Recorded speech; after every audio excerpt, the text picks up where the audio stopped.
I was going to just sort of map the kalimba transients to the transients of that drum break. And that was the kind of start of the track. So the filter opens up and the drum break comes in, and that's really what creates the rise in energy. It happened so fast, this track. It happened like in one day, like from start to finish, like 1 or 2 days.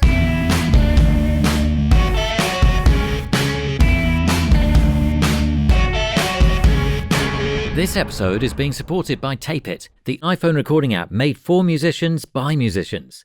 I had moved from London to New York in 2011.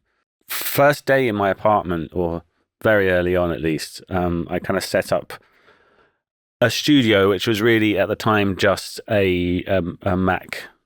I think it was a G4 then. I don't know what it was, but it was just that and a pair of monitors, and I had a Prophet 5 and a couple of other bits. So the first thing I did when I got to New York, and one of the first days I lived there, I went into Manhattan and I found, it's not there anymore, but somewhere on the Lower East Side was this musical instrument store, and it was in this like little basement, and it felt like the sort of opening scene of Gremlins. There's this little treasure trove of all of these kind of global instruments and all of these little toys and shakers and percussion, and I found this kalimba, and it was the first day I think I was living in New York. I found this kalimba and I just took it home and recorded it, and the first thing that happened was the first part of the whole North Borders process, and the first thing of the song was this kalimba that was kind of one of the first things that I did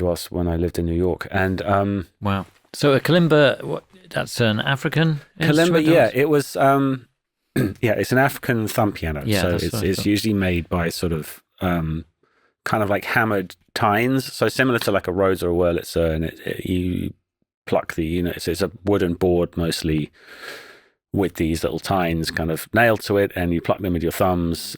Yeah, kalimba. That was the sound that I recorded on this thing. Right.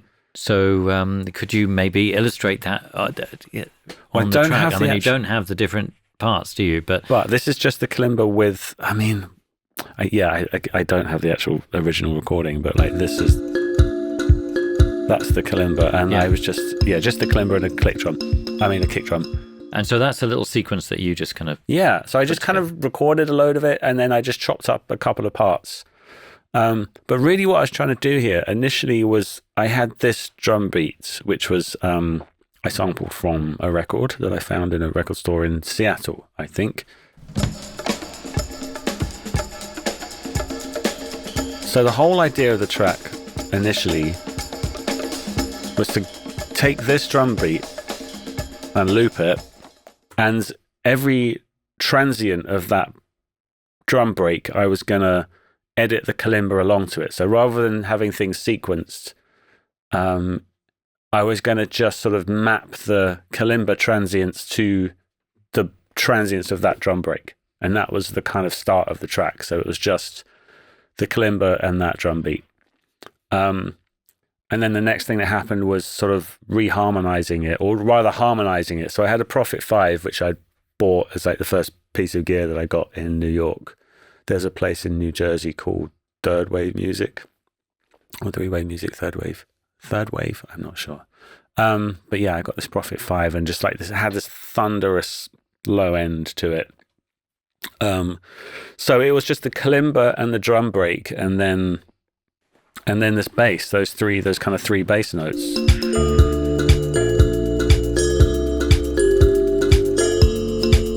Yeah, and that was the basis of it. It was just really those three things and this. Time for a quick Tape It feature highlight. As well as being able to organise your voice memos into mixtapes, Tape It will automatically detect what instrument you are recording and tag it with an icon. If you're a multi-instrumentalist, you'll love the additional organisation this feature brings to your notes library. To find out more, head to the link to download Tape It for free, or use the promo code TAPENOTES for 50% off Tape It Pro. Which was these little chime things. Which was, again, a sort of sample from a percussion record. And I think the tails of those are looped. Yeah, you can hear a little doo-doo-doo-doo-doo. And are they on the track? Are they synchronized with the kalimba notes as well? Yeah, they're almost kind of like a lead part, really. Yeah. So that's why it's so hard to work out what is going on in the in the and then track. there's another thing which is these things they're just labeled tings.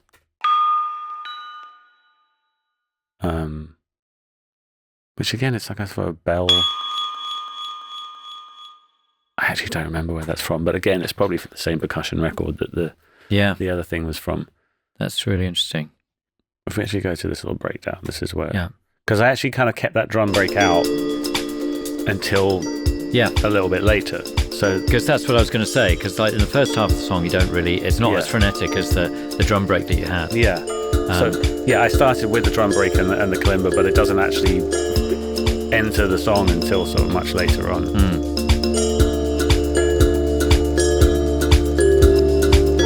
Yeah, because this whole section is really hypnotic, and you get into a trance. It's kind of quite restrained, and that's just sort of like, and again, it's sort of like the Prophet 5 is doing the bass, but when it gets to this section, I really open up the filter on the bass, and that kind of creates a lot more breadth. So the bass and the drum break,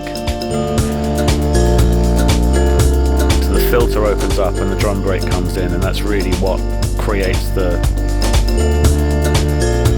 sort of rise in energy.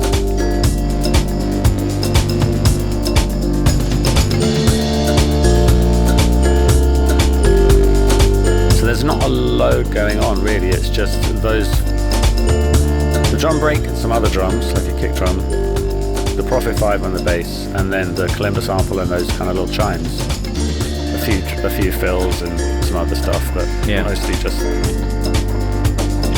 And the thing about this, and it was really like, it happened so fast, this track. It happened like in one day, like from start to finish, like 1 or 2 days.